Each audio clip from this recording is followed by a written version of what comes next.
Hey, this is Rev Halo fan, and I'm here today with Cheech, and I've been really working Cheech. Lifelong Dodger fan? Lifelong Dodger fan. Even when they were in Brooklyn. Oh, wow. That's when I started watching them on black and white TV. Oh, wow. Before they were blue. Yeah, before they were blue. See, I've been trying to get him to come over to the Angels. I figure, Mexican-owned Angels team. Come on, you got to... But he's not... But we did find common ground on the fact that you actually grew up near Wrigley Field. I grew up right down the street from Wrigley Field when I was a kid. I was raised at 36th and San Pedro, and the stadium, or the stadium, the field was right down the street. And my mother used to take me there every Tuesday or Thursday night because it was late at night. You could get in free, and so I watched and it was also televised. Okay. The PCL was on television. The PCL was on television with Fox Sports West. No, never mind.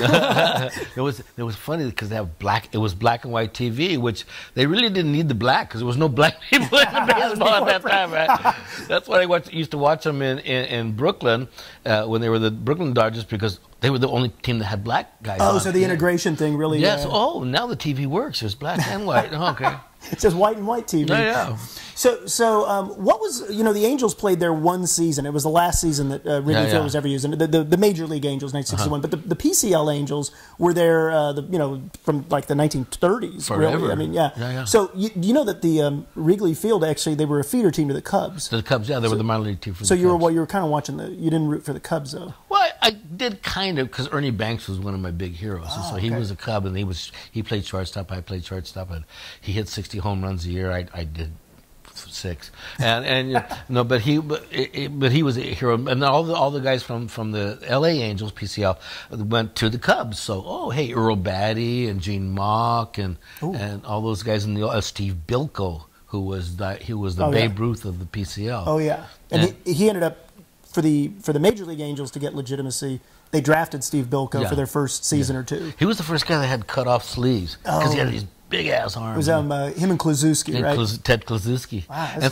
and so my friend Junior lived in back of the left field wall. His house was directly across the street, and so we used to go to his house when it wasn't televised and listen to the game on the radio.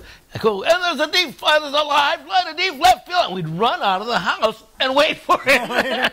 We were you're getting the moment the ball would hit the house. The meteor falling from the sky. Wow. There would be like a little gang of kids, and you had to take your life in your hands trying to get it. Did you play Little League ball at Wrigley Field? No, at that point, when I was 10, we moved out to the Valley, and I moved into Granada Hills. Oh, okay. So it was one day everybody was black, and then the next day everybody was white.